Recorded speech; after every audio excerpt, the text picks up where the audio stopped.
और मैं जो पढ़ाने वाला हूँ वो है BNSS 2023 का डेफिनेशन क्लॉज। तो हमारी जो धारा 21A है, धारा 21 यहाँ से स्टार्ट करते हैं, ठीक है। धारा 21 हो गई। अब इसमें हमें डेफिनेशन क्लॉज पूरा एकदम स्पष्ट तरीके से लिखना है। तो हम पहले देखेंगे कि ए से हमारे कौन से मतलब कौन से सब्जेक्ट बनने हैं, कौन सी डेफिनेशन ए से आ सकती है। तो ए में जो है केवल एक ही डेफिनेशन इन्होंने बताई है।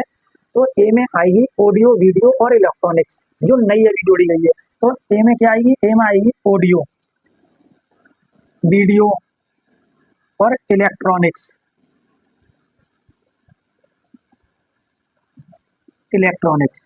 तो ए में हमारा आया ऑडियो, वीडियो और इलेक्ट्रॉनिक्स। अब यहाँ देखें हम तो ए यहाँ भी है हमारा और ए यहाँ भी है। तो हम यहाँ से जो है ए की जो डेफिनेशन है वो हमेशा के लिए याद हो जाएगी कि ए में केवल एक ही डेफिनेशन है, वो है ऑडियो, वीडियो, इलेक्ट्रॉनिक्स। इसी के साथ हम चलते हैं बी पॉइंट पे।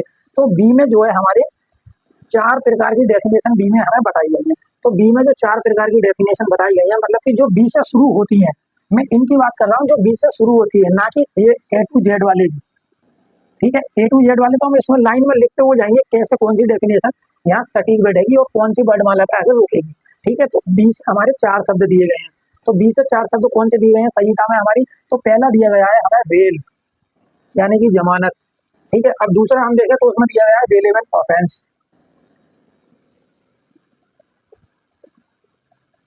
बेलेबल ऑफेंस जमानती अपराध।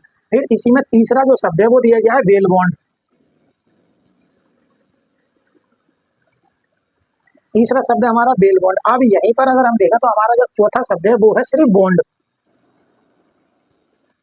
तो ये हो गए हमारे 4 शब्द जो कि बी से स्टार्ट होते हैं, ठीक है। तो पहले होगा बेल, जमानत मिलेगी। जमानत कौन से मामलों में मिलेगी? आसानी से कौन से मामलों में मिलेगी? तो आसानी से जमानत मिलेगी, वो मिलेगी बेलेबल ऑफेंस में, ठीक है। अब बेलेबल ऑफेंस में जब वो जमानत मिलेगी आसानी से, तो फिर कोर्ट कुछ मांगेगा, क्या मांगेगा? बेल बॉन्ड मांगेगा। तो फिर बेल बॉन्ड आ गए। फिर बेल बॉन्ड जो होंगे वो कौन देगा? तो बॉन्ड जो देगा वो देगा कौन देगा? जो मुलजिम है, तो बॉन्ड आ गया, ठीक है। तो 4 परिभाषाएं जो बी से स्टार्ट होती हैं। तो पहले में बेल है, केवल बेल, फिर बेल, बेलेबल ऑफेंस जो बड़ी परिभाषा है, फिर है बेल बॉन्ड और फिर है बॉन्ड। तो अब इसी को यहाँ हम देखें तो ए हो गया हमारा बी, सी, डी, ई। अब ये 5 परिभाषाएं हमने देख ली, ठीक है।